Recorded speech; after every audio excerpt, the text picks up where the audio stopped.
you going to edit it later on? No. Okay. Oh damn, this is too much pressure. All the pressure. Oh my God. All the pressure is on you. I'm not so good doing stuff without being well prepared.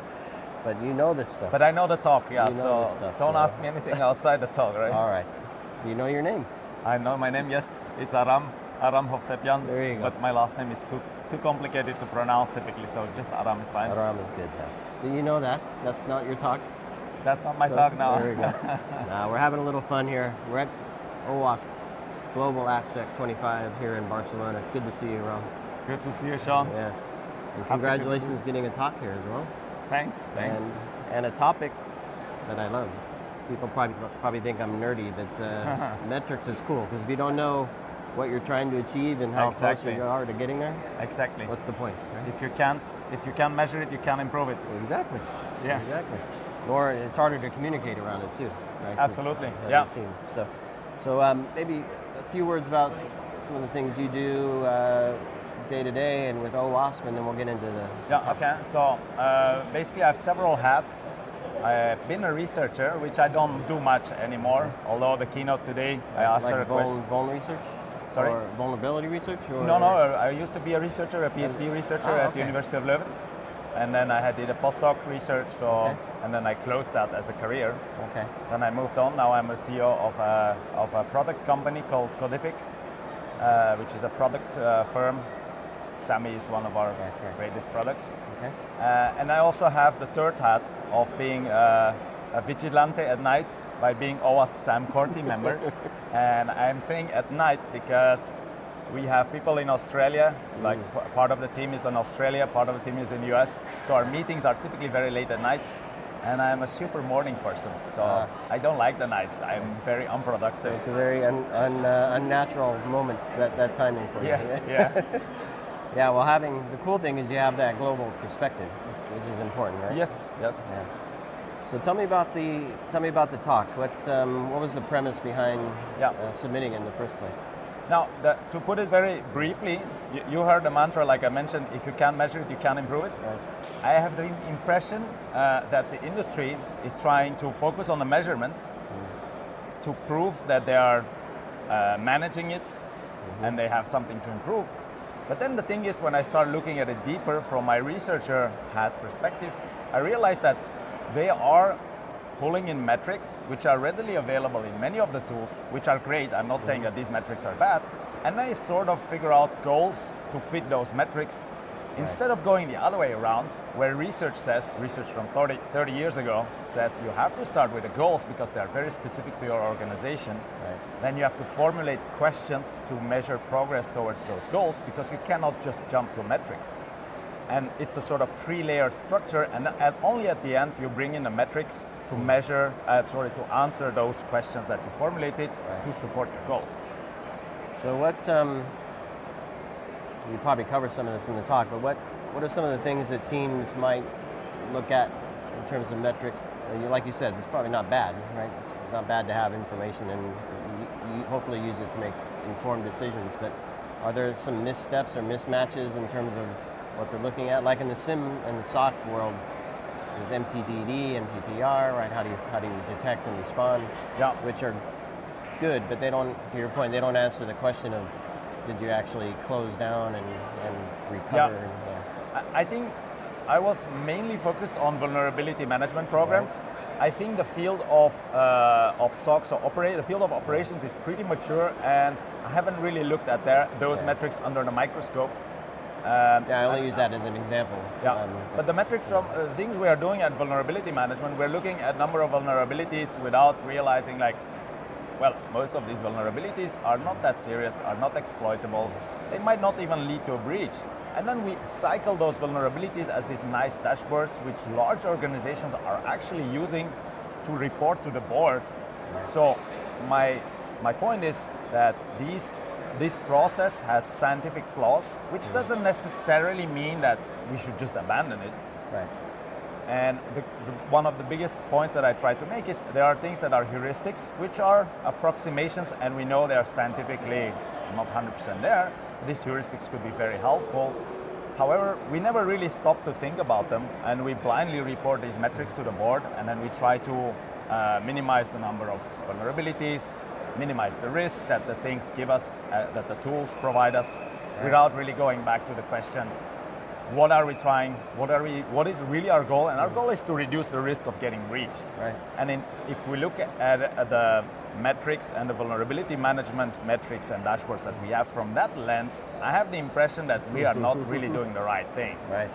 Yeah, we're missing that connection. We are missing that connection. I'm not also saying that that connection is a huge bridge to gap, but I am saying that the industry should perhaps try to give that input to the tool vendors who actually give us the metrics, and tell them, hey, maybe maybe you should further work on these metrics and bring them in the tool, rather than, hey, we're happy with this and we're just going to blindly report what you guys give us. Yeah. So, talk to me about this, because so many things in my head here. But I'll go with this first one. So the vulnerability counts go up, right? Why? Well, probably because you're building more software, right? You're expanding the business, you're bringing new workflows and business processes online. Yeah. Of course, that number is going to grow. So, are there ways for organizations to kind of understand that? Like, we're transforming the business, we're developing more stuff, therefore that number is going to go up, or are they expecting it to stay flat and go down? What's your view on kind of that? Yeah, I don't even know if that's a good metric, but there is one key element there actually, and that is called the false positive element, right, and the way the tools work. So one of the heuristics mostly used in the tools is to make sure they don't miss anything. Mm-hmm. So they don't want to have false negatives and tell you everything is great and there are no vulnerabilities. Right. Which means they are going to start creating a lot of false positives, which is happening pretty much right now. And that is one of the reasons that we have so many vulnerabilities. Right. Some of them are false positives. I've heard stories like 80% of them being false positives. Of course, it depends on the tool. Yeah. But again, if we also think about it through the lens of the goals, all these huge numbers that are growing, out of thousands of vulnerabilities, it could be that only a couple of them are really, really something you should focus on today and fix them. And I honestly don't know how to solve that issue, how to solve that gap, especially in the context of we already have software systems online, and we bring in the tool, and the tool shines the light everywhere and brings up a lot of issues, rather than if we would start it with it today and have the tool from day one, we would not have all that technical debt, I would call it maybe security tech debt or vulnerability debt that we need to go and process and triage. Because at the end of the day, all these huge numbers, I've only seen them pop up in organizations that have been there, have systems online, and they brought in the tool to just look around and say, oh my God, what is going on here? Right. So I'm wondering, and maybe we have a deeper conversation on this with somebody who also looks at the bigger picture of risk management, because in my mind I'm thinking, to your point, if we know what the objectives are, and we can ask the right questions of what good, or define what good looks like, and what the questions are to say how do we get there, and what's it look like when we do get there. If we do that from a risk management perspective and from a business impact analysis or whatever, we might be able to start to connect the vuln data to the attack path data, to the threat intelligence data, to the IOC data, right? And then start to really have a better picture and have a better thing to measure. That's my thought. But the other thing I ask on my podcast, Redefining Cybersecurity, is this idea that we have all this information as security people, be it app vuln data, be it threat intel data, be it attack data, whatever it is. And my sense is that we're not using it strategically enough to drive business definition. And what I mean by that, and this is the example I use a lot, which is vulnerability data. If we're spending hours and hours and hours every week, multiple people on the team patching stuff and putting in mitigating controls, that's time that could be put into, maybe we select a different technology, or redefine the stack, or look at the business workflow differently, so we don't have those exposures, we don't introduce those vulnerabilities in the first place. So I don't know, your thoughts on that, and mostly connected metrics. Yeah, that's a great question, and I think vulnerability management is just part of your full spectrum of application security, of the whole, let's call it the Google Maps of application security. I would say it's like 1 out of 30 things to do. And now I'm referring to an OWASP SAMM model, which tells you, okay, this is everything that you need to do. And vulnerability management, yes, it's one of those things. And I strongly believe that there are other elements in that story, other activities and security practices in SAMM that deserve more attention. And these practices are, like you mentioned, strategy, risk management, figuring out what is my risk and what is the impact of those things. Right. What is the impact of bad things happening? Perhaps I have tens of thousands of vulnerabilities, but that system is not internet facing. It's used inside a storage facility, let's say, without crazy risk, even if something bad happens there. Right. Of course, it's not a good thing for anything bad happening there, but imagine a company who has that system and another system which is internet facing and there is patient data in it. Obviously, you are going to approach these two systems with a completely different eye and different lens. Right. And then a central practice, which is related to the whole understanding of risk, is the threat modeling practice. Yeah. And it's been a topic that comes up everywhere, on especially these AppSec conferences, threat modeling. There were 2 trainings here this week. Yeah. One in general with Adam, and then exactly. the AI threat modeling. And there are many talks, and there is a threat modcon at the after this event, so it's a highly popular topic. But I haven't really seen many organizations doing it properly, because they approach it often as this: we're gonna outsource this, and some team is gonna do our threat modeling, and then we're done. Yeah. Well, it should be more. I heard this. It's like a quote because I heard it from someone else. Threat modeling is a conversation starter.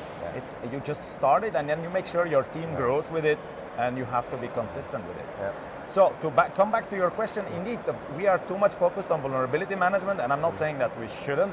I'm not saying we should abandon it, but we should look at the bigger picture. Yeah. You go back to OWASP SAMM, perhaps do an assessment, see where are we not doing a great job, and which are our greatest risks and where we should focus on, and start working on those activities as well.